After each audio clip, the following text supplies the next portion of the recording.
toast. A little piece of toast. This episode starts with an exposition dump, courtesy of Donna and 14, which was probably appreciated, but the way it was shot just feels a little silly to me. 14 standing in space there, Rose Noble looking a bit awkward, and Donna staring at us. And this shot of 14, which almost makes me laugh with how out of place and strangely shot it feels. But after that, we get a new title sequence. One I'm not sure will stay on till Series 14, or as they're calling it, the new Series 1, but for consistency's sake, Series 14. And it looks fantastic.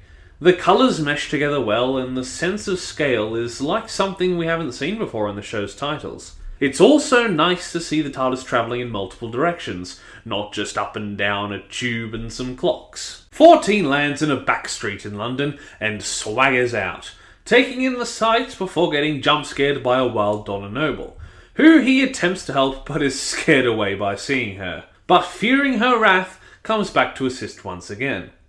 A good bit comedically, but logically she doesn't seem to think he's being as weird as he really is. But the combo of Donna and her now screaming Rose to call her daughter confuses the Doctor to hilarious effect. Let's talk about the three actors we've seen so far. David Tennant obviously returns as the Doctor, this time being number 14. Like 10, but a little bit different.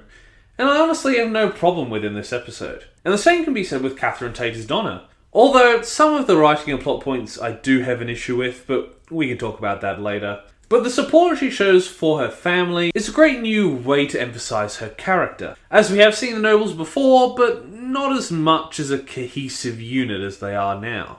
Then there is Yasmin Finney as Rose, and she does a great job. She shares a plot issue with Donna, as I said, but her acting is great alongside most of the dialogue, and being a trans actor playing a trans character is used to great effect within the story itself, for the most part. This not coming off as a diversity hire, as many critics may want you to believe, but as a story that both the writer and actress wanted to tell. Just as Donna refuses to look away, a spaceship crashes in clear view of everyone, them all having their phones out, and the Doctor leaves to investigate, just so happening to run into Sean, Donna's husband, once again played by Carl Collins, and commandeering a ride in his taxi with a fun reference to 13 and an Alonzi. And that's Alonzi. 14 fishes for info on Donna by claiming to be a friend of Neris. A lovely callback, but we get a reiteration of what we learned in The End of Time, and that the lottery money she got was mostly given away to charity. Something the pre-Dr. Donna may not have done. But for a character with such a short role in The End of Time, and honestly, not a lot to do when he is there, Sean is great. And much like Donna, the emphasis on family with his character just makes him really pleasant to have on screen. On sight of the crash, units detain two members of the press, and after seeing behind-the-scenes shots of unit protesters for a future episode, this may be a hint of them getting a little totalitarian. But I do like how this is a slight return to form for Davies, as his record the screenshots were well known throughout Series 1 to 4. And at least we have the upgrade of direct feed this time, even if the cameraman seemingly disappears. The Doctor sneaks in, and this is where I got my first realisation of just how good this episode looks. It's mostly thanks to the director, Rachel Talalay and Russell, but I'm sure that the Disney money is giving them a real boost, and I hope the future of the show looks as great as this does. 14 sneaking around and listening is a pretty good scene, and we meet another new character removed from the unit grunts, Shirley Ann Bingham, played by Ruth Madeley, who is a very fun character, being Unit's new scientific advisor. And Russell has said recently he was focusing on the good portrayal of differently abled actors, such as wheelchair users. Admittedly, I was a little worried Shirley would be shot in an obnoxiously perfect way, but the character is very fun, and Ruth Madeley's charisma and screen presence are really striking. She appears to be in the Giggle, but I would love to see more of her beyond that. Shirley finds out that the ship was not about to crash, but in fact purposefully landed. Meanwhile, Rose and Donna make their way home, and Rose is accosted by some dickheads on bikes.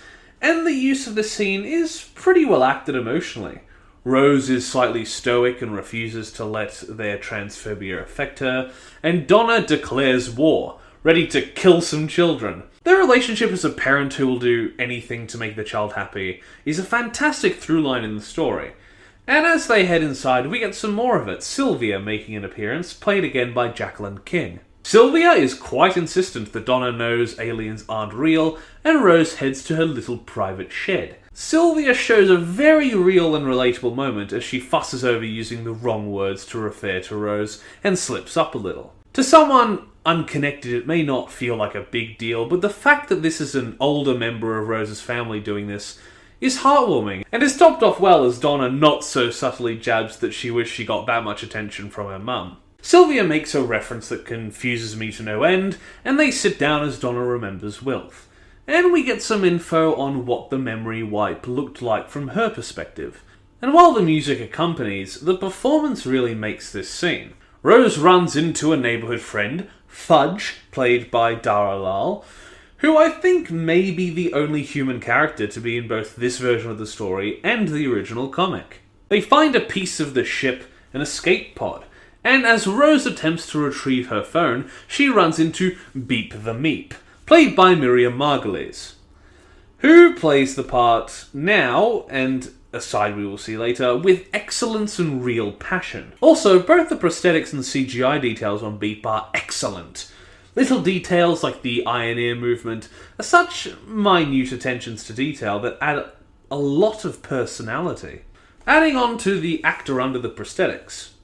Meep mentions monsters hunting him, and we are promptly shown the Wrath Warriors, who scare Fudge away, but leave him to hunt Beep. These prosthetics are even more intricate than Beep's, and although they look a little silly in the wrong lighting, the stilts and prosthetics are impressive. And with such little facial structure, it's interesting how much character can be shown with just their voice and physical movement. 14 uses his screwdriver to draw a perfectly rectangular screen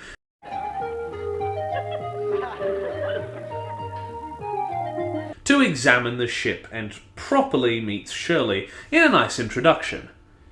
These two banter pretty well off each other. 14 exposits his facial situation concerning Shirley, and they discuss Donna. Shirley ends up sending some troops to pick up the pod, sending the Doctor along with them. Back in the factory, she gets a great line and sends a platoon up into the ship, only for them to be infected with some sort of energy, done with good-looking effects. Rose is with Beep in her shed, as Beep does all they can to look as cute as possible. And the way that Rose relates to Beep is a good idea, and she pulls it off well. But that's before Donna comes in and freaks out about Beep. The soldiers arrive at the same time, 14 trying to get in as Sylvia simultaneously tries to ward him off and to convince Donna the Meep doesn't exist, smacking the Doctor, and this insanity is quite well used, but the best bit would be the ending when Sean turns up to deliver this line with Sylvia. A great delivery, and a little bit of subversion, as this was the shot I was sure we were going to get a shock faint or something as he sees the alien, but I like this outcome better. Something smells nice. Tuna Madras. Meet me. Major Singh's unit team around the pod is sent away by the infected troops, who are also after the Meep. Donna has a little freak out, and we get a fake out where we think Wilf died for a sec, which I didn't appreciate, but it just turns out he's in a home, courtesy of Kate Stewart, so that's okay. Rose points out we don't actually know the Meep's pronouns or gender, and the blunt delivery of this, while fitting with Rose's character not wanting to make the Meep uncomfortable, it does stick out, and would be much smoother if maybe it was rewritten so perhaps the Doctor himself said something like, "He, oh, are you? I don't know," etc., etc.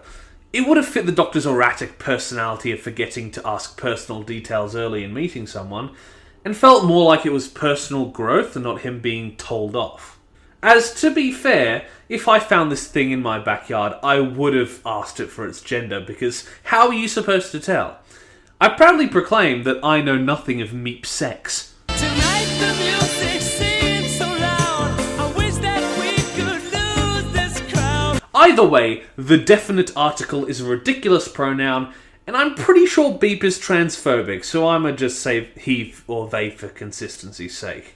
Since all years before this episode he was referred to as such. Beep says the Wrath Warriors are after his fur, and after Sylvia waffles some more, both the infected soldiers and the Wrath attack the house, with some pretty good practical effects. It's at this point 14 uses the Sonic to draw force fields, and while this is creative, I agree that this is just reaching the point where the Sonic turns from multi-purpose tool to a whatever the plot needs it to be cop-out.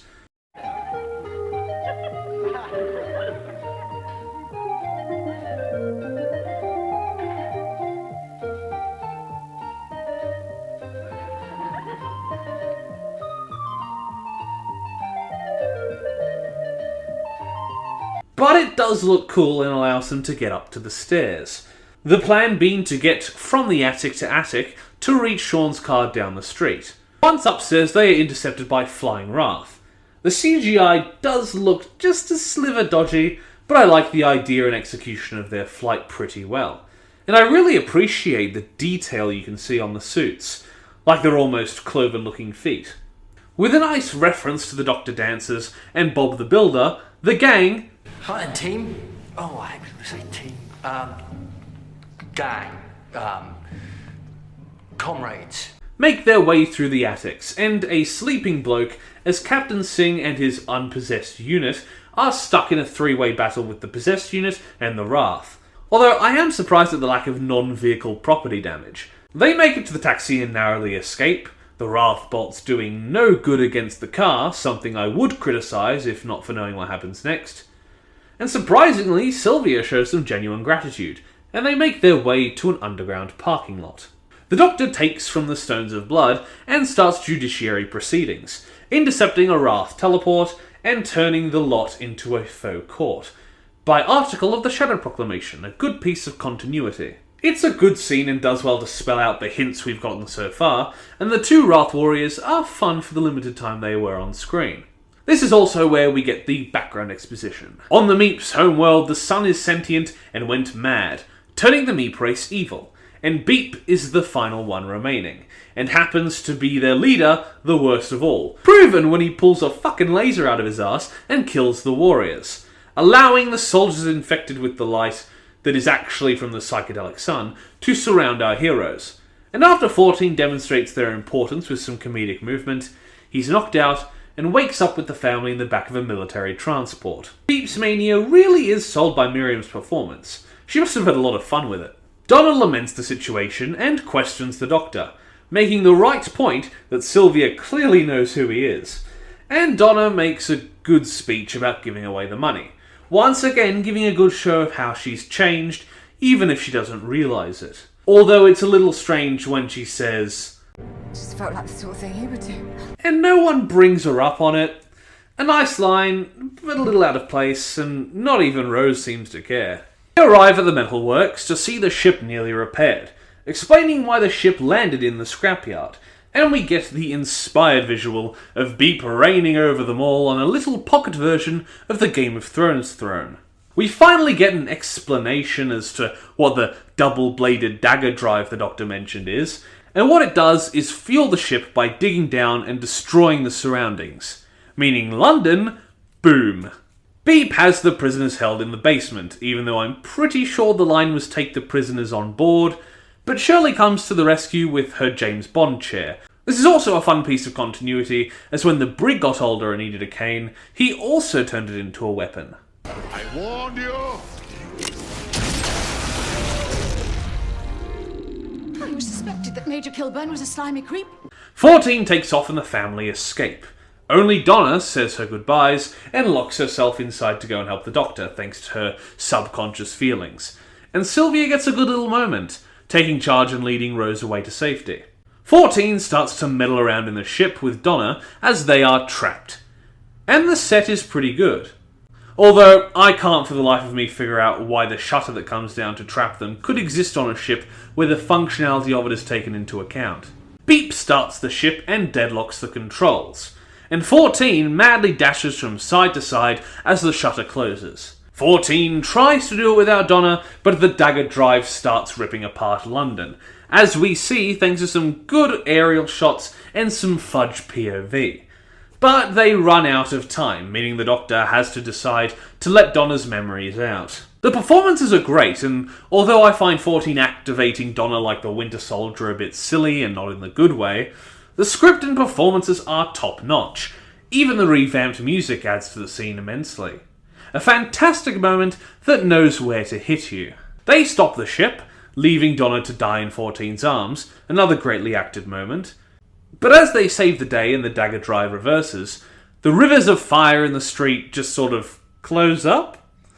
It doesn't ruin the resolution, but isn't the only negative point to give it, as after this, until the closing goodbyes and such, to lead into the next episode, the end of the climax bounces from good things to bad things like a tennis ball. The next good thing is that the possessed soldiers come to kill 14, Donna wakes up, and the psychedelic sun is purged thanks to a meta-crisis rose. Brought to us by these regeneration energy effects, that look like they put all the effort into making Yasmin Finney look good, while Donna looked like she had the Time Lord equivalent of a rough night out. This happens because due to the amount of power in the meta-crisis, some of it got passed down to Rose, and the hints that are retroactively explained are honestly clever and well thought out.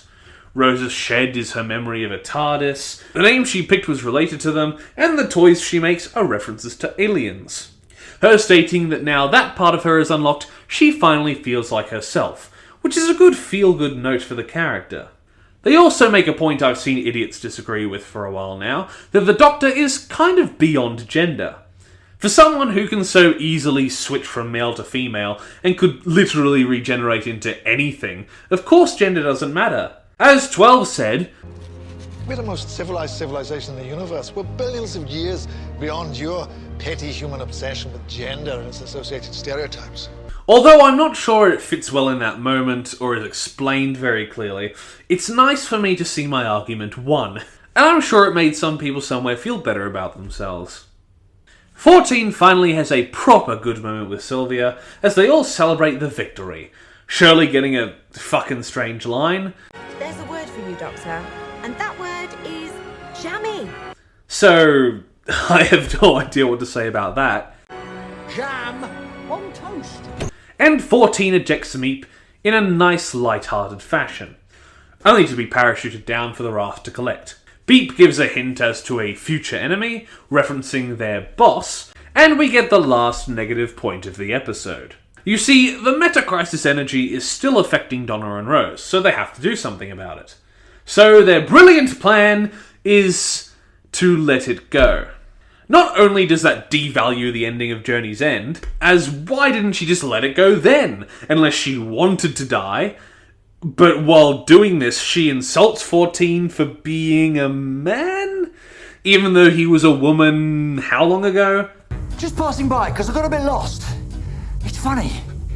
60 minutes ago, I was this really brilliant woman. As Rose insinuates they know everything and are better for being women. So not only is this cheap and insulting a whole gender of people, it also ruins the whole point they made a minute ago that gender doesn't matter. Admittedly, that would be a broad interpretation of the gender scene before, as I'm sure many things can be drawn from the binary-non-binary scene, but either way you slice it, this part of the ending feels like Russell couldn't be bothered and handed it down to an intern, even if we do get these fun shots of Shirley and Sean. Everyone arrives back at the TARDIS, and 14 explains the unit will fund Donna's home damages. Rose wants to see inside, but Donna remembers what happened when Martha came aboard, but after some coaxing, Donna and 14 go to see Wilf. After a fun banter with Sean, they get inside and we see the new interior console room, and it's bloody fantastic. Honestly, I love it. We can clearly see where all the other rooms are, the ramp's creative but not too crazy, and the lighting is fantastic. We don't get too good a look at the console itself, as 14 interacts with it until it makes Donna a coffee, and the spillage of said coffee blows them half up, ending the episode, but the little banter they have before it is nice, and it gives me a grin to see 14 having a mad dash around the room. So, that was the Star Beast. Clearly it had its problems, like the ending trying its best to undo any good messaging the story had, and a little lapse in logic, but the rest of the episode was pretty stellar. The remaking of a comic story was interesting, and the new versions of its characters, like Beep, were handled brilliantly. The returning characters are all pretty much better than they were, and it's nice to see Sean get some real character exploration, as he really felt like background dressing to me in The End of Time. Rose was a nice addition, although I can see people getting mad at the existence of a trans person here, for one bigoted reason or another, but for the most part her being so is either used as a nice message, or relegated to a background detail, thereby making the character feel real, not like some characters whose only known personality trait is taken up by their gender identity. Like some characters of different identities from the norm occasionally are written as. Donna and 14 are both fantastic, as good as before while bringing new elements, and while I didn't know what to expect from Shirley's character, I do want to see more of her, and presumably we will in the Giggle, and hopefully beyond, like I said before. I'll give the first episode of Doctor Who's 60th anniversary, The Star Beast, written by Russell T Davies and inspired by Pat Mills and Dave Gibbons, a cool 8 out of 10. Toast. A little piece of toast. First of all, we end up in England 1666, as a short cold open with not yet Sir Isaac Newton, played by Nathaniel Curtis, who, for the short time he's on screen, is a pretty lovable presence, and the scene itself, as the Doctor and Donna run into him, works as a short little skit, but also sets up a running joke throughout the episode. After Donna makes a joke about gravity, and the Doctor tells Isaac to avoid London because his 5th incarnation is burning it down, Isaac gets the word gravity confused with mavity. So for the rest of the episode, it is referred to as such, which was so well integrated I didn't even realise until halfway through the episode. Nathaniel Curtis is relatively new to acting, with only 4 IMDb credits, one being associated with Russell T Davies, who wrote the episode. But I feel it must be pointed out that no matter how good he is not the same ethnicity as the non-fiction historical figure he's playing. Normally it wouldn't be such a problem, but with the current climate, like the race-swapping Cleopatra series, or the rewriting of history in some historical-based movies, it is something that needs to be said. Not degraded or mocked in any way, but a point that has to be observed, as it takes nothing away from the scene, but I'm sure if back in Rosa, if she was played by an Asian or Caucasian woman, there would have been complaints. So as I said, it is something that needs to be noticed, even though it's not bad in isolation. After the credits, the TARDIS impacts into a sci-fi looking room, sending 14 and Donna tumbling out as a river of flame is sent from the TARDIS, as it plays the song Wild Blue Yonder to be ironic. The doors shut on their own, leaving itself to heal, 14 going through emotional turmoil and taking to the lock as Donna talks about her childhood time in the choir. 14 places his sonic screwdriver in the lock to help the TARDIS regenerate, in an interesting use of the device, but also as a clear way to write the device out, to keep the story more interesting. 14 deduces they're in a spaceship, and the two of them swan off to this CGI hallway that no doubt looks good, but it does stick out a little as an obvious effect. Donna wants to go home, but 14 lures her away to check out a figure in the distance. We've got lights. We've got mavity. They're clearly being watched by something as they talk about how hot Isaac was, but are caught off guard by hearing the TARDIS leave without them. Starting a long through line in this episode as these two share a great emotional moment, fighting and reconciling very believably, and expositing the HADS, which is the device that made the TARDIS leave, and it won't come back until whatever danger exists there is done with. So Donna rallies to Kick its ass! They talk more about the choir, and with the exclamation of an alien word, the hallway reconfigures itself. 14 is sick of walking and manages to somehow find them a hovercraft that reminds me of the transportation in Austin Powers.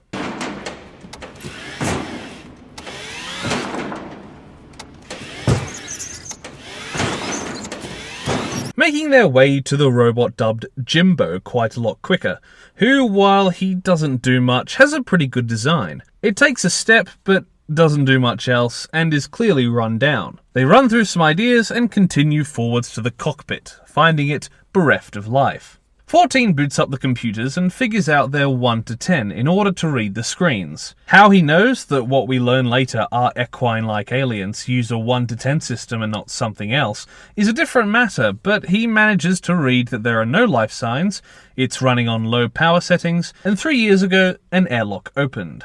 We also get to see the feed of a drone outside, and the CGI on the ship and the vast nothingness around them looks pretty good for how little we see of it. We get another mention of Mavity, but the Doctor observes that the ship had fallen through a wormhole, so far out to the edge of the universe that it's a completely unknown area. A nothing where creation and light hasn't yet reached, which is an intriguing concept. Starting the story off with one of my favourite types of Doctor Who setups, which will be continued later, the unknowable. Whether it be a location or being, but something that is so far beyond our primitive understanding that it's so difficult to have hope that the characters will remain unscathed. They hear a knock but can't seem to find where it comes from, so after the hallway reconfigures again, calling out another name and Jimbo taking another step, they investigate the adjoining rooms. 14 licking a component of the ship and feigning sickness. For the trailers, I suppose, because out of that context it just makes him look like a bit of a dick. 14 wants to power the ship, so asks Donna to move the rectangles as he investigates and meddles in another room. Only moments later, 14 re-enters the room, and while he doesn't do much, Donna gives a good emotional speech, imagining Rose coming back to the alley every year like Batman, if she doesn't make it back, and making clear her wishes for 14 to spend some time with her family. And then we see 14 back in the blue room with Donna entering, and prompting him to give his own little speech intercut with the other room's copies of them. 14's wonderings about the TARDIS, while just a bunch of thoughts to give us insight into his imagination, is a really beautiful one, honestly sounding like the type of emotional story someone at Big Finish would cobble together. And it's little windows like this into their minds that helps elevate the emotions of the episode. The sudden versions of 14 and Donna start getting creepy, and we see some brilliant prosthetics, them becoming like something straight out of the Mandela catalogue. They point out that their arms are too long, and the quality of the prosthetic, the music, the performances, and cinematography are a perfect storm to make this both thrilling and creepy as they descend on the real Donna and 14. These creatures are the Not Things, from the expansing infinite beyond the edge, and seem to be methodically attempting to copy the Doctor and Donna, confused at the human-like physiology. Adding to what I praised before, the way that these creatures seem to have to trial and error their way through the rules of our universe and space is chilling. To reiterate what I said before, it is this cosmic horror of the unknown and beyond that makes my favourite Doctor Who stories, being so powerful or unknown that you truly have no solid strategy to beat them. They name themselves, as they call themselves, Not Things, and the true Donna and 14, Not Nothing, just to prove the limitations of our language while referring to them. To get away, Donna and 14 hop back on the hovercar, and are chased by the Not Things as they grow. And while this distorted and corrupted look of our protagonists works well, especially as we never get too long a look at the creatures like this, the CGI effects on the actors' faces leave a little to be desired from me, as I'm pretty sure I've seen a few of these effects on TikTok filters, and the Donna Not Thing starts to look like a rat. But the chase is thrilling nonetheless, and the detail, like the flesh rippling as Donna smacks to Not Thing 14's hand away, integrated into the scene well. The hovercraft falls apart, and the Not Things grow too far to move, creating the impressive visual of the two of them stuck in the corridor. Of all things, Donna mentions venom, and they discuss where the Not Things came from. They supposedly arrived in the airlock, and as they learn the concepts of the universe, they convert heat into mass as needed, and seem to have each other's thoughts as well. They start to attack again, and 14 and Donna make their way to a hatch, only for the ship to reconfigure again, leaving them separated in alien-looking hallways. The atmosphere in these corridors, while they wander about, while a little boring looking, is good at ramping up the tension, even if at points I was waiting for an animatronic bear to come jumping out of the dark.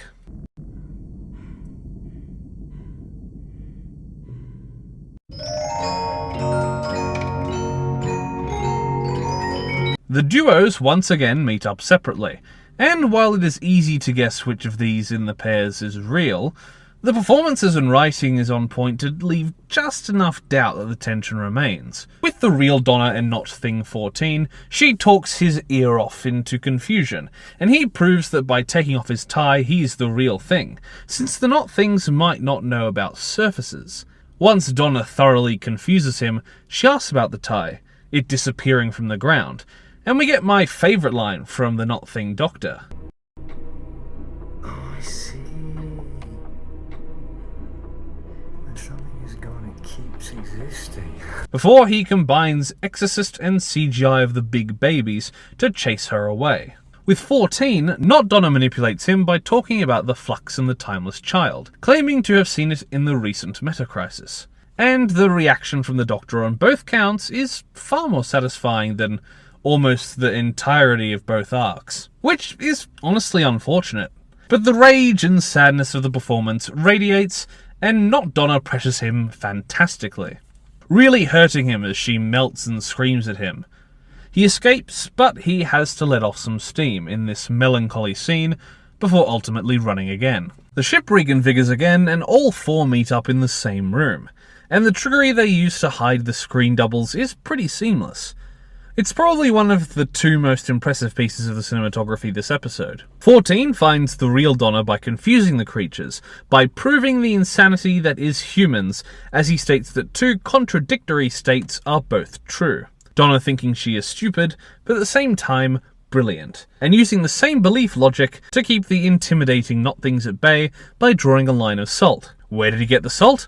Who knows, but it works in invoking the supernatural superstition, both being superstition and true, continuing to confuse them with contradictions. Not Donna taking to task and counting the grains in the line. The not things are stabilizing and divulge their origins. They drifted to our universe and are attracted by the inherent hatred and the like in the universe. The energy of hatred supposedly travelling further than love. A philosophy I suppose is believable. But Not Donna gets fed up and blows the salt away. The two of them finally showing their British roots. Donna and 14 are saved by the world's shittiest secret door, it dropping them where they started, but giving them just enough headway to run from the not things back to the bridge, locking themselves inside with a door pretty reminiscent of the one from the last episode. I wonder if we'll get another next episode, making this the Glass Door trilogy.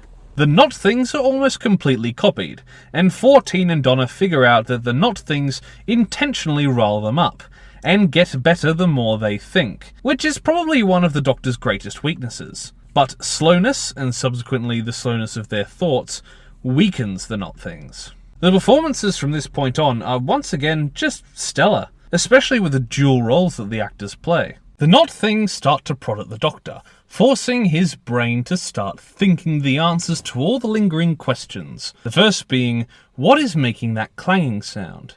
It being the pilot, being Caught in the gravity field. Caught in the what?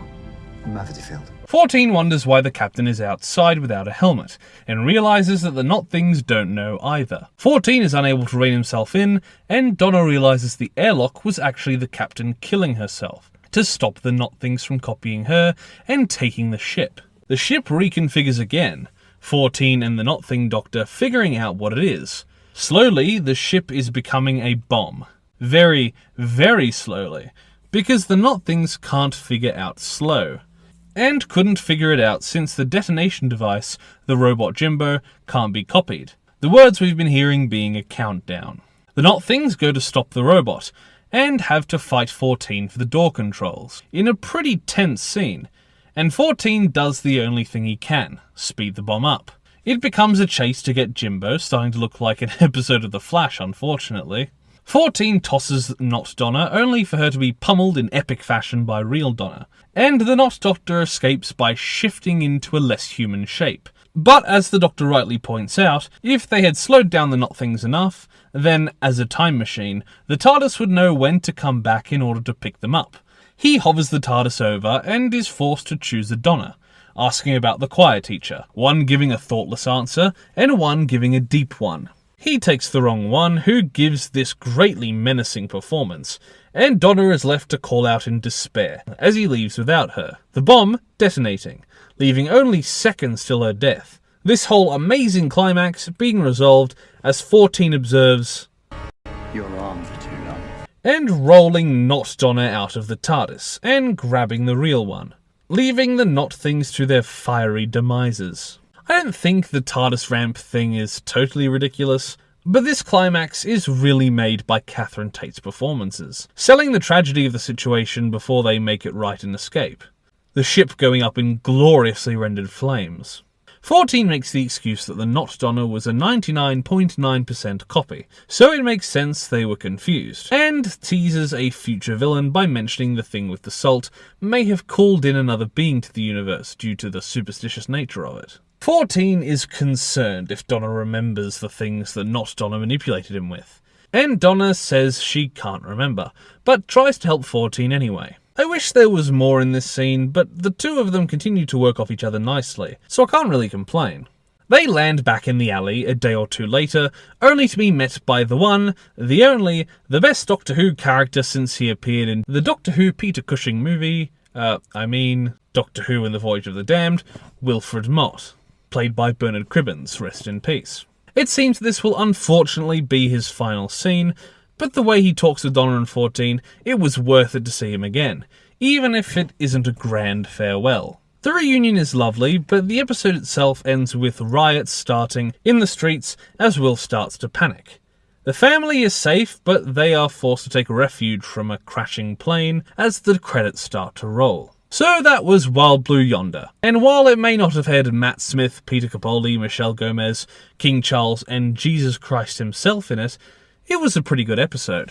While I'm not sure the amount of secrecy was justified, it does make the story more tense as we know little of what's going to happen. But that also does lead to some viewers developing unrealistic expectations that can harm the viewing experience. The story had a fun opener, and the cosmic horror of the unknown paired with the menacing and well-defined performances from David Tennant and Catherine Tate make it exactly the type of story I love from Doctor Who. The CGI, while fitting in well to the Mandela catalogue and uncanny valley horror genre, could be a little off at times. Like when it started to look like a CW show for a few moments there.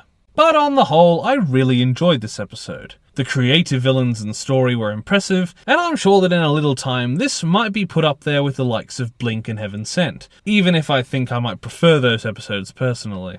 I'll give the Doctor Who 60th Anniversary, Episode 2, Wild Blue Yonder by Russell T Davies, a cool 9 out of 10. Better than last week by far from a story perspective, especially with the emotional resolution, but it wasn't perfect. Toast.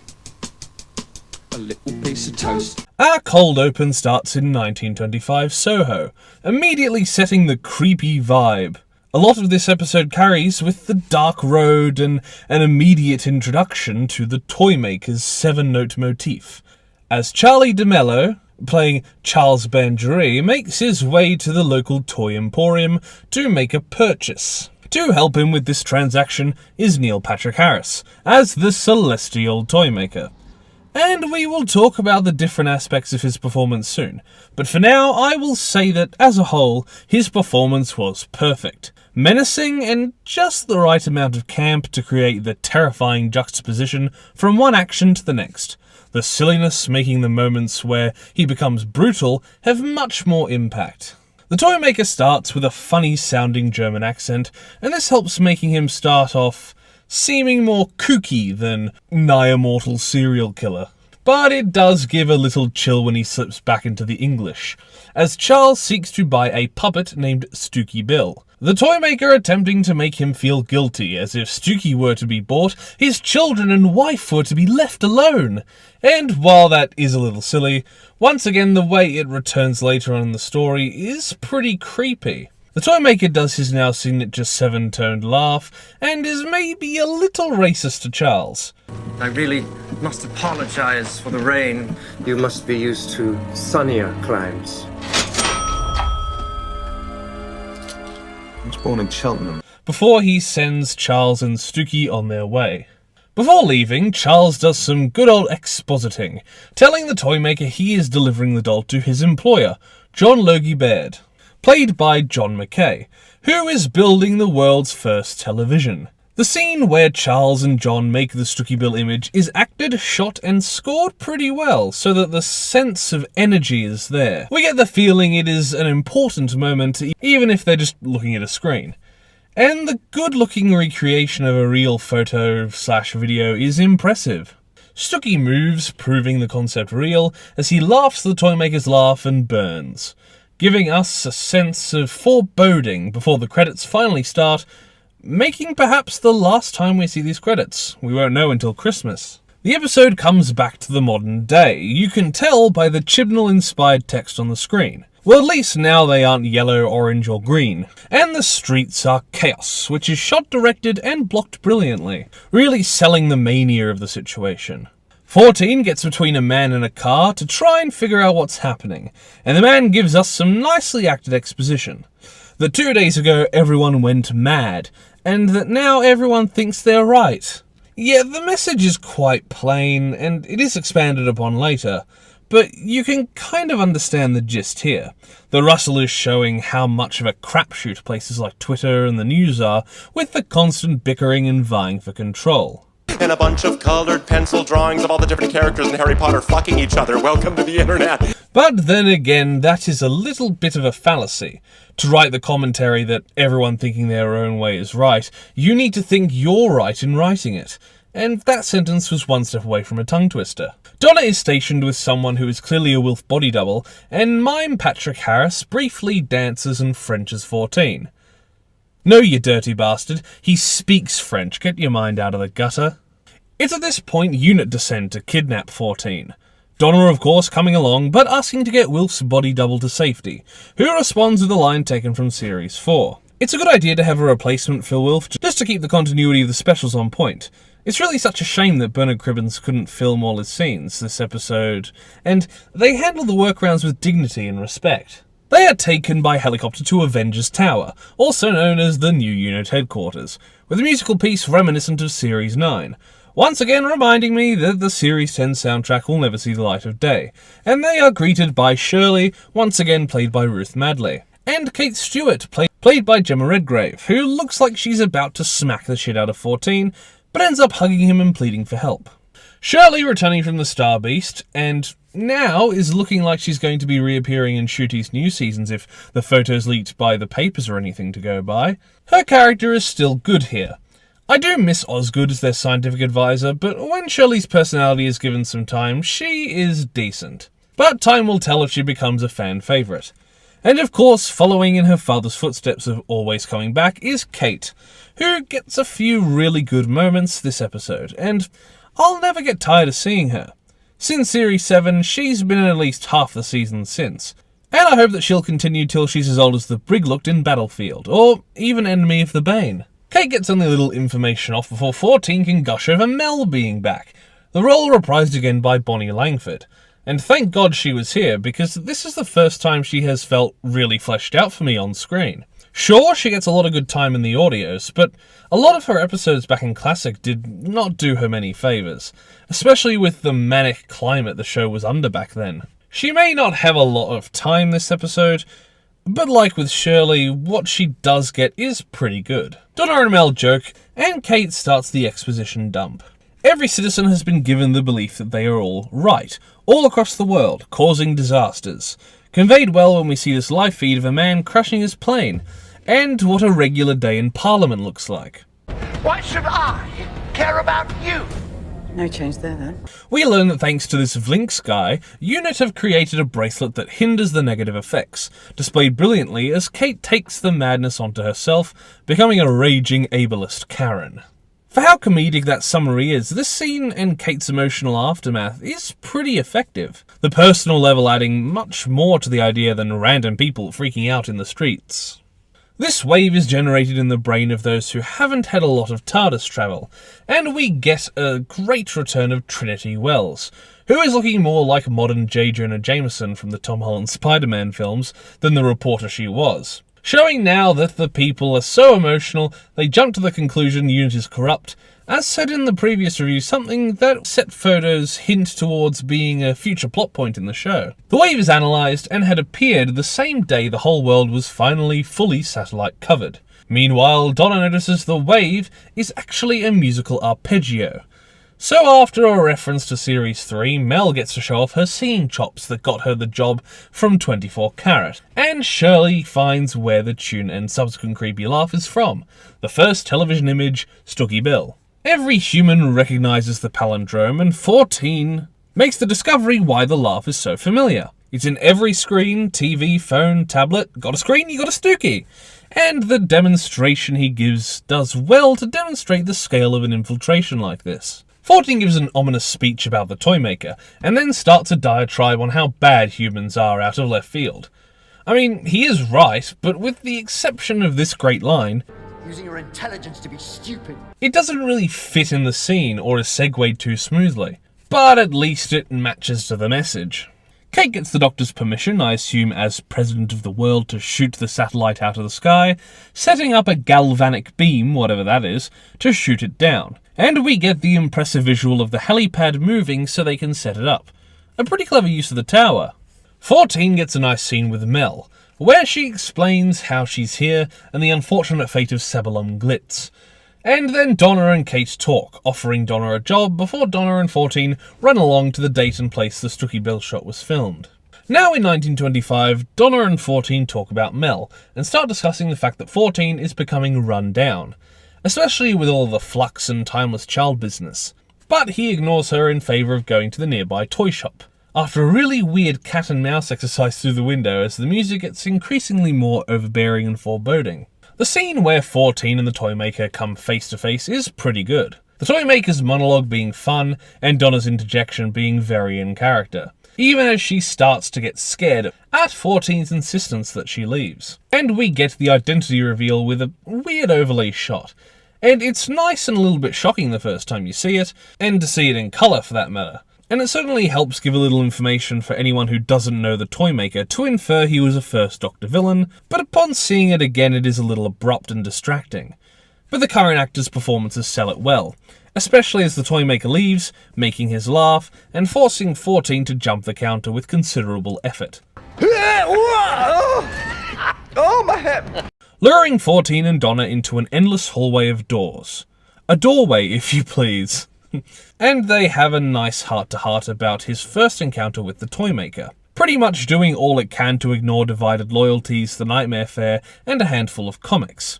And once Donna gets 14's confidence back up with some great dialogue, they are triumphant for about 5 seconds before they're immediately separated. I can't tell if that's a great idea for the pacing or a dogshit one, but it opens up more avenues for creep factor as they find their own horror rooms. With 14, he attempts to save Charles, who came back to the store being lured into a game, and being turned into one of the Toymaker's toys, a marionette on strings.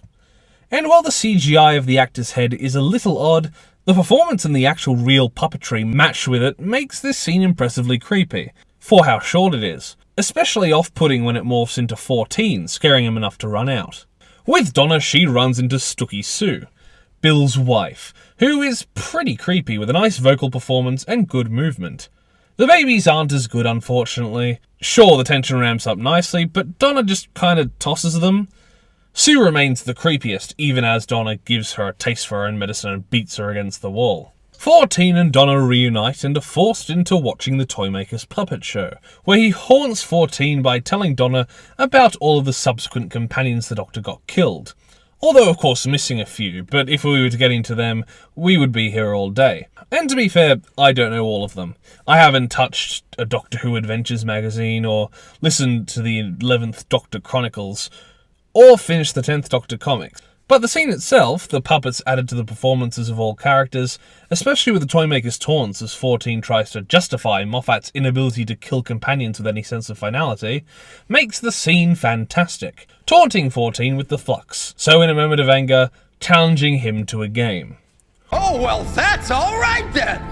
Using some screen trickery, a table appears and the Toymaker shuffles a deck of cards impressively as he monologues about his adventures between the celestial Toymaker and now. The Toymaker shows off the master in his golden tooth, and that mouth, ew. He also mentions making a jigsaw out of the Doctor's history. What does this mean? No clue. And then setting up a future plot point. Now we get the explanation about what the whole Giggle thing was about. And it was the Toymaker turning the world into a game where everyone wins and loses, making decent social commentary. But does any of that actually mean anything?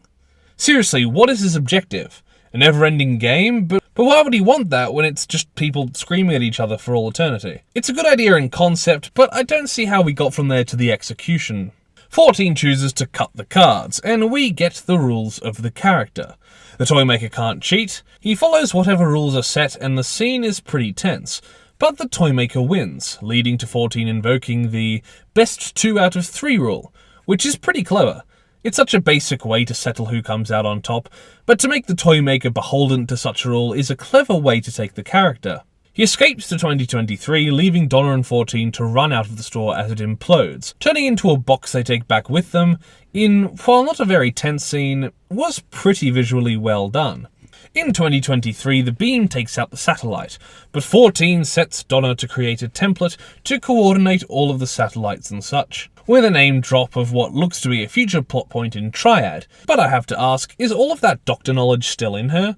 Because I know she's the fastest hands in Chiswick or whatever, but is Donna Noble the companion you first think of to write code like a hacker in an action movie? Honestly, I think Mel should have done it considering her technological background. Vlinx assists the coordinated scans for the Toymaker, and 14 has to break the news to Unit that they're fucked. Using a good concept from the novels, being that the Toymaker is the embodiment of an element, being play.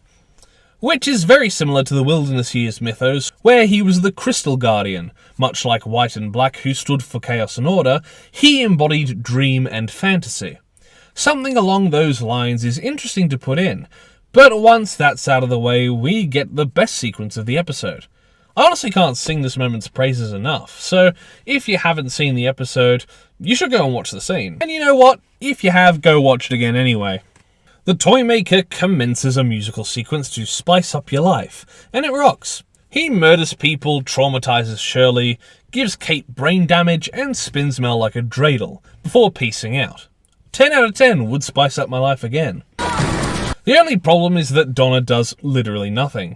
Barely even reacts, like she's cracked out of her mind or something. The Toymaker escapes, 14 asks the Vlinx for those results I don't think he even ends up using or needing, and he tries to explain the batshit logic of the Toymaker to Shirley, and Donna notices he's got the galvanic beam.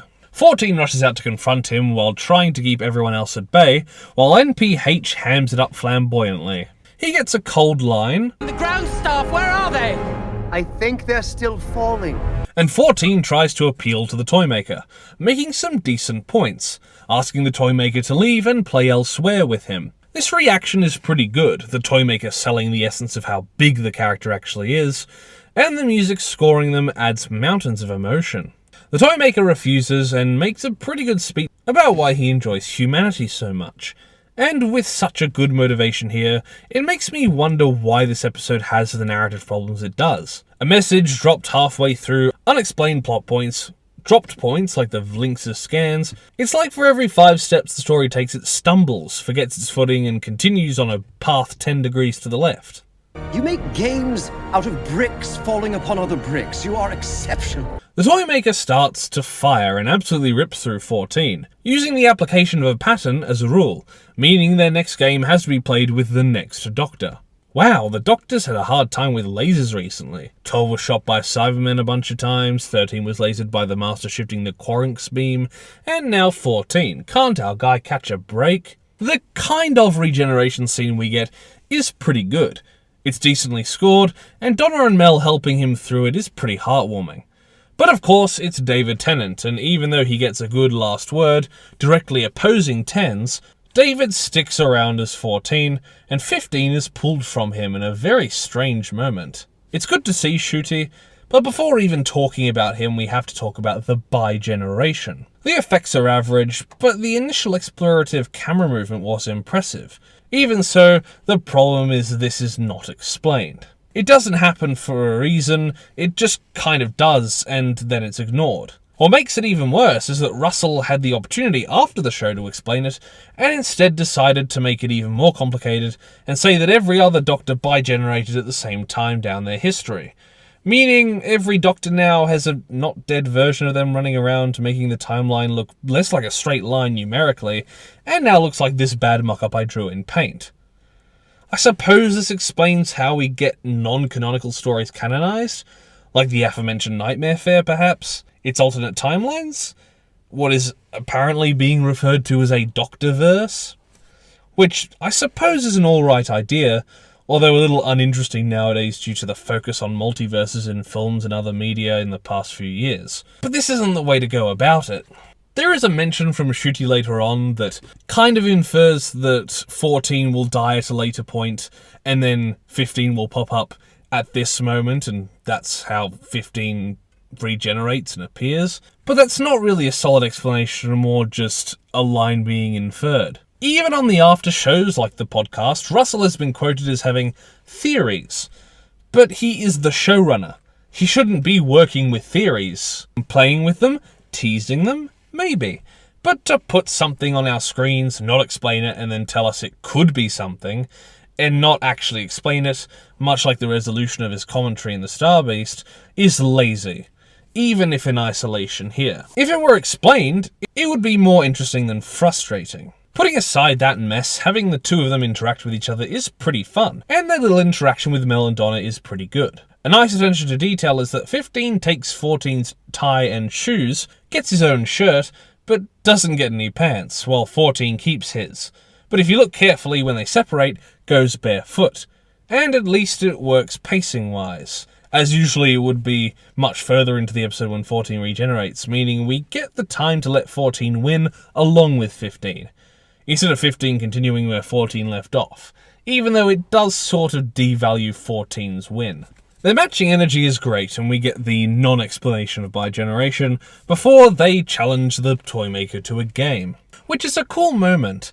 But something I just don't understand is my hatred of the line, And according to the rules, you can't say no. It's weird because that line, while a little bare bones, works in the context, but as soon as I read it in the leaks, I thought, nope, that sucks. And now hearing it, even in context, I just can't make my way around it. I may really like this episode, even with its shortcomings, but I just can't grasp why I hate that so much. It's irrational. This is completely irrational. The Toymaker is challenged to a game of catch, referencing the balls from earlier, and it's honestly pretty cool for a game of catch. The energy of the action is encompassed well, keeping the life and death tone while still being fun and energetic. I honestly never thought a game of catch could be this tense, but I'm sad they removed 15's one-handed cartwheel, and I love his reaction to the Toymaker's mugging. Eventually, the Toymaker fails to catch the ball, and it goes off the edge of the building, the Doctors banishing him in cruel fashion, Mel putting him in the box, and Kate taking it away and binding it in salt. How that works and how Kate knew it would work, I don't know, but we get to see everything's alright as Charles is free back in Soho as Stooky Bill burns, and the giggle recedes from everyone in present time. 15 comforts a mourning 14, looking like he's about to kiss him for a hot second, but hugs him and walks him and Donna back to the TARDIS. We see the Master has escaped the Toymaker, still in the gold tooth, and we hear the laughs of what can be assumed is a few previous Masters. But a nail-painted hand takes the tooth. Although considering the position of the tooth, it's a mystery who did it since they'd have to be floating. But I think it's an homage to the ending of Series 3 and a teaser for the future, not a serious dramatic reveal. So I can't really be mad at the unoriginality of it or the lapse in logic it is. Now all together in the TARDIS, 14 shows 15 around and tries to figure out what they're gonna do now. 15 shows his concern for 14's mental health in a pretty good speech. Of course it's full of references, but the emotion is there. Even a mention of Sarah Jane's death. And although 15 is alright, he knows that 14 needs to get his shit together. And Donna offers him to stay. A perfect joint to the best friends dynamic they have, and it works. 14 is different to 10. This is a totally different performance, and it works for the character, especially with Donna's final delivery. Do you know Molly?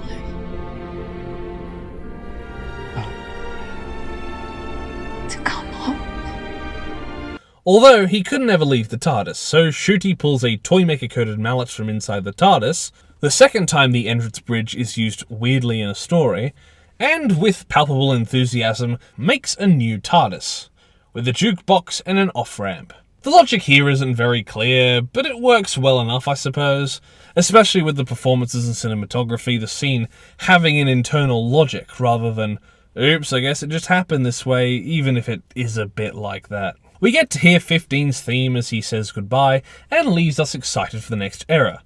Hopefully next time he'll have pants. Although judging by the trailers it looks like he'll have a kilt, which, yeah, I guess is close enough. Finally, we get to see where that odd shot of Rose and the Star Beast came from.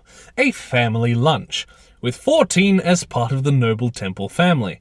And it's a great end for the character. Everything bar Wilf's inclusion in the scene is fantastic. And it's not only a great way to end the anniversary, but leaves you hopeful for the future.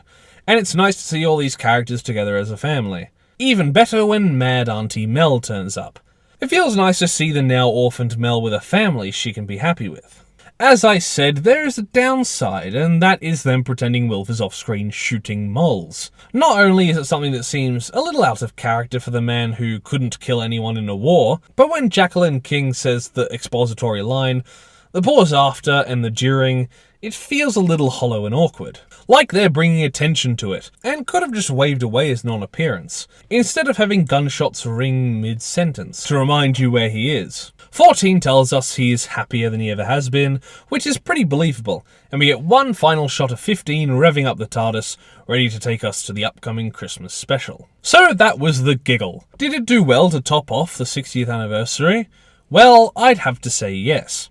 There are a few bad decisions made in this story, and I'm not talking about characters. Lost plot points, unexplained events, and a slightly uncomfortable but respectable inclusion of a dead actor, for example. But there is also a lot of this story that just screams fun and camp, while also keeping the story a fair bit scary and creepy. The Spice Girls scene was fantastic, the ball game was done pretty well, if how we got there was a little underwritten, and the ending, while also having logical holes for the viewer to fill, was hopeful and emotional. And the actors, pardon the pun, did well not to drop the ball. I'll take a second here for you to laugh at that. Catherine Tate David Tennant and Neil Patrick Harris were all standout, and the inclusion of past characters like Kate, Mel and the Toymaker were all meshed in well. So with all these positives, I'll give it a high score, but not as high as the last episode, since its simplicity and concept focus allowed far less issues. But it should be more than the Star Beast, as this story's failings definitely weren't as bad as that story's low points. So I'll give The Giggle by Russell T Davies a fair 8.5 out of 10, sliding in right between the last two stories. It's good to meet you, good to greet you, good to say how diddly did you. The episode starts with a cold open narrated by the Doctor, on a great set that is used to great effect, especially paired with the Carol of the Bells, selling the atmosphere of all scenes here. But it is a little weird that whenever we come back here the song always starts playing. We see a hooded figure dropping off a baby at a church, the baby being named Ruby, found at the church on Ruby Road. And just before the credits the Doctor turns up, quite emotional, the look on his face just drawing you in to want to know what happened. Then we get the same credits we've had the last three specials, just with edited credits. So it looks like it'll be around for a while. We then see that Ruby has just told the same story that we saw to an interviewer, Davina McCall, played by, well, Davina McCall. What a coincidence! You'll get that one later in the story. Oh, and that's a coincidence. Apparently this is some sort of who do you think you are type show for orphans. Or, as Ruby is, a foundling, which sounds quite Star Wars, but is apparently the correct term for someone under these circumstances. Ruby was adopted by a serial fosterer, Carla Sunday, played by Michelle Greenidge, who we'll see later. The production is interrupted by distant cackling, and we see little hands start to mess with the production, while Davina tells Ruby that with things like DNA tests, they can now track down who her parents were, before the production goes to shit and Davina gets assaulted via plug. That's 2 episodes in a row for head injuries. Let's see if we can get a trifecta. We see Ruby playing in a band on the 22nd of December, where the Doctor watches in one of this incarnation's many outfits. Once we see all of them, we'll have to do some sort of ranking. And much like with Davina, things start to go wrong, thanks to little hands. The next night, Ruby is at a club, while 15 appears to be doing what my father calls gay dancing. And while, yeah, clubbing doesn't exactly fit the Doctor Who archetype, you can clearly infer he's just trying to fit in at the same place Ruby is, like he did the previous night. But while he is attractive, that outfit is a bit naff. I like the kilt, but that shirt needs to be burnt along with all the How to Spot a Gamer t-shirts. If the scene lasted any longer, it would annoy me, but the way it is, it's super easy, barely an inconvenience. That's great. And look, he still has Eleven's lack of coordination. He's just kind of happily flailing, which does fit in with what he said in the Giggle, where 15 seems to be happier and more carefree as an incarnation, since 14 seems to have stayed on Earth to work through his trauma, before going back and becoming 15 properly, which might have a similar effect to something that vexed me with 13, where I feel her emotions could have been communicated better. So I hope 15 will get more range than just dopely happy. And looking at the rest of the episode, it does seem like he will go out of that shell. And much like the shirt, I wish to never hear for this terrible dance music again. Ruby's drink is messed with, no, not in the Cosby way, but by another hand shifting it, causing her to knock it over, and 15 to teleport to the rescue, claiming he is... You were just over there. Health and safety. Gin and tonic division. Which is a nice callback. Health and safety. You be health, I'll be safety. Ah. He asks her about her bad luck and clumsiness, leaving her hanging as he leaves, and she ends up dropping her glass anyway. Ruby and her friends leave the club, her talking about her bad luck, and a giant snowman above them threatening to fall thanks to more goblin hands. But the Doctor and his Adam Sandler movie-looking screwdriver change the light and sends them on their way, only for a mother and her baby to need to be shooed away by 15 as it falls, which ends up in a funny resolution, leading into another nice scene where a cop who happens to be around investigates the Doctor in relation to the whole snowman thing. And the Doctor Sherlock deduces his marital status and tells him to go for it. It's a nice interaction on all levels, and even with my misgivings in the scene before, this really cemented to me that this, while I'm not sure of the quality and probably won't have a strong opinion until this first season is done, that Ncuti is really trying to work with the material and trying to give a good performance. The next day, Ruby delivers shopping home, and we meet two of her neighbours, the meek Abdul and the persnickety Mrs. Flood, arguing about the appearance of the TARDIS on the sidewalk. The goblins mess with Ruby again, and she makes her way home, and now we get to meet Carla and her darling mother Cherry, who have done the apartment up with lights up the wazoo that will be important later, and Carla tells Ruby that they're fostering a baby. And you really feel not only their excitement at getting to help raise a child as fostering is important to them, but also the connection that they have as a family, even though they aren't related. It's a real testament to the script and actors how well they fit together. Cherry wants a cup of tea and is ignored, and Ruby points out the coincidence that the baby appeared on Christmas Eve, just like her, and she gets a nice moment with Carla. The baby arrives and is named Lulu Bell, and it's pointed out how bad that name is. But it is funny how later on the Doctor will proclaim the name Glorious. Cherry doesn't get tea again, and Carla decides to go shopping, leaving Ruby to look after the baby. It's here we see a lovely detail, and one that the Doctor sees later. Every foster child has a photo taken up on the fridge, a nice detail to Carla's character, and a product of a few good moments in the story. Ruby gets a call from Davina, who is having the same bad luck as Ruby, not being able to find her parents, and also being put in a wheelchair, before it being inferred that she is killed via Christmas tree. It's a good scene and adds to the threat, but is a little silly and forgettable. I know that Davina is playing herself, and I feel like I would get more out of it if I knew who the hell she was, but when she got smushed, I kind of thought, oh well. Ruby hears the goblins taking Lulu, and finds a photo of one, and uses quick thinking to follow them to the roof. It's nice to see her take initiative to take Lulu back, not just waiting for the Doctor to help with the problem. Usually, the new companion only gets to be competent at the end of their first episode. She gets a proper look at the goblins and follows by grabbing onto their sky ladder, something the Doctor jabs at her for charmingly, as he follows her lead. She eloquently communicates the situation, and the Doctor shows us an invention, intelligent gloves, that will help you hold onto ladders like in this exact situation. Kind of clever, and used well, not too OP. We also hear another mention of Mavity, a running joke from Wild Blue Yonder, which I suppose is nice, but keeping a running joke going that long, one that will confuse some watchers, considering that this is meant to be the start of a new slate for the show. But also, Disney kind of ruined that by titling this as Special 4, and that probably didn't help.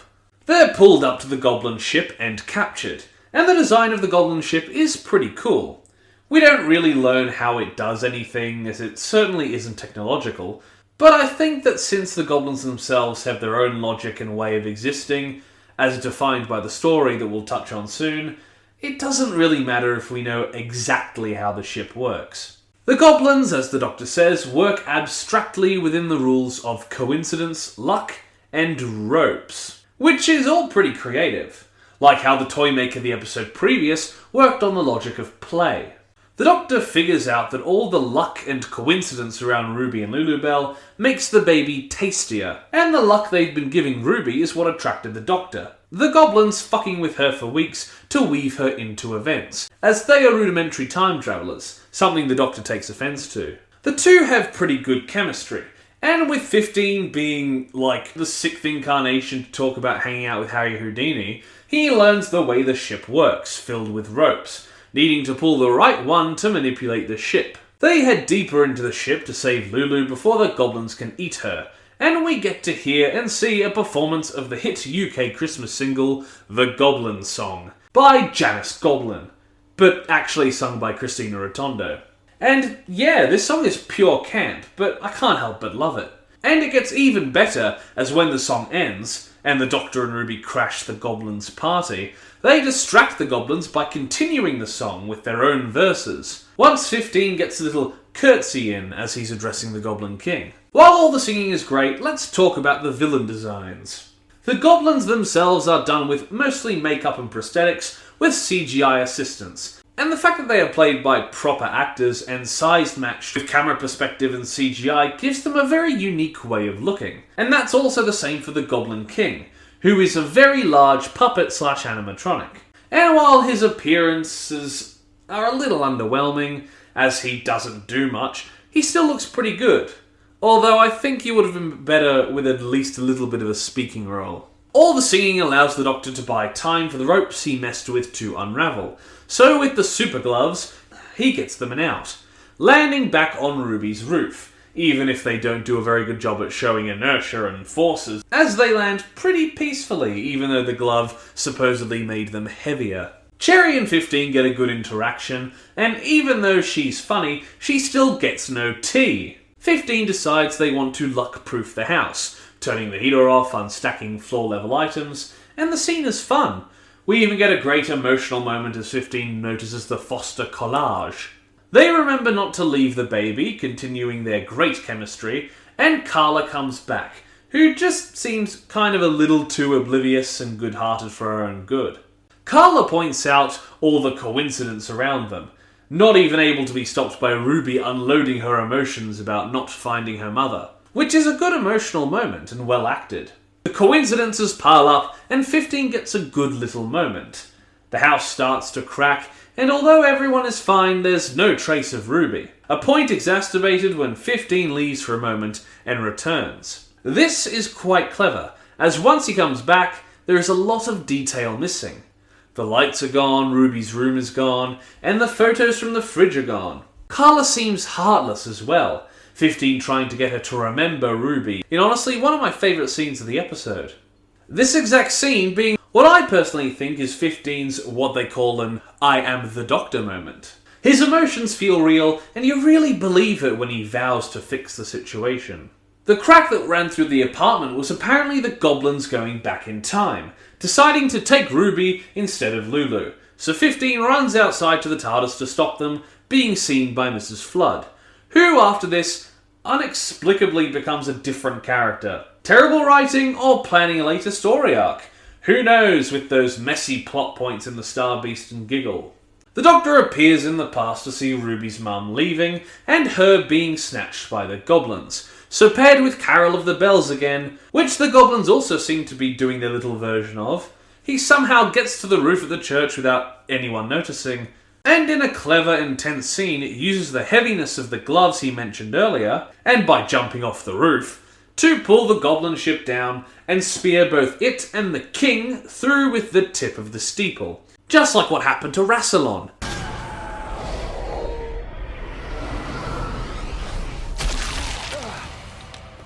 This causes the ship to unravel, in a neat visual, and Ruby to fall from the sky, 15 catching her and setting events right. But as he makes it back to the TARDIS, the mother is still walking away, so is this a mistake? Or do you think she took a moment to see the goblin ship and watch, thinking, I just gave my baby away and this happens? What the fuck? 15 turns away and makes for Christmas again. Mrs. Flood watching with her sudden personality change, and 15 finds Ruby and Carla again, but still with the crack in the roof. 15 babbles joyfully to Ruby and says he forgot something, running off to save Davina, however he knew she was in danger, and coming back. Mrs. Flood still semi-nonplussed, but he takes a second before seeing Ruby again, wondering if he might be the bad luck. Flood weirdly compliments him and asks what's wrong, and Cherry finally gets her tea. Let's go! Yeah, baby! That's what I'm rooting for. That's what it's all about. 15 decides to leave, with Flood seeing him off. And Ruby figures out the whole time travel thing from his ramblings and kisses Carla before running out to see him in a very funny scene. Flood sends her towards the TARDIS and she does the whole look around with nice camera angles, before joining him inside, him introducing himself again, and then presumably running off into time and space. But I'm sure we'll find out in like half a year when the show starts again, but for the love of God, I hope they don't do another scene like in the Slitheen two-parter where, oh, where have you been, companion? It's been a year! Because her leaving Carla feels pretty abrupt. So I hope that the time machine actually works this time. But hold on, there's an after-credits scene where Abdul comes back, shocked about the TARDIS, only for Flood to tell him not to worry, and then... Never seen a TARDIS before. I'm sorry, what? This better not be just a fun scene tacked on the end, Russell, because that's not how Doctor Who fans work. She better be some time traveller or cosmic entity or Auntie Pat or something, because that is too much of a shock gasp what the fuck moment for it to be anything else. So that was the church on Ruby Road. Did it live up to the hype? Well, Shooty did well, so that in one full episode, 15 has become a pretty doctorish doctor. And that is the most you can hope out of any new actor. Ruby, while when paired with Russell's writing, can feel a little bit like a Rose rehash, has a lot of unique personality, and Millie Gibson was pretty good in the role. The villains, while not very memorable removed from their music, fit the story well, and had creative aspects such as their luck-based tastes, and their rope language. Every set looked pretty fantastic as well, and although the ending did feel a little weak, especially with Flood's odd interjections, the rest of the story held a pretty good emotional tone, especially once Ruby disappears. So, although there were things that I feel could have been better, Cherry still got her cup of tea in the end, so I'll give this episode a neat 8.5 out of 10. Much like with the specials beforehand, it's not amazing, but had far less weighing it down, like the Star Beast's resolution or the Giggle's business. But while I was a little more biased to the 60th, this rating is on pure quality of the episode, not just how much I enjoyed watching it. Toast. A little piece of toast. Because there's so much to choose from. There's brown bread, white bread, all sorts of wholemeal bread. It comes in funny packages with writing on the side.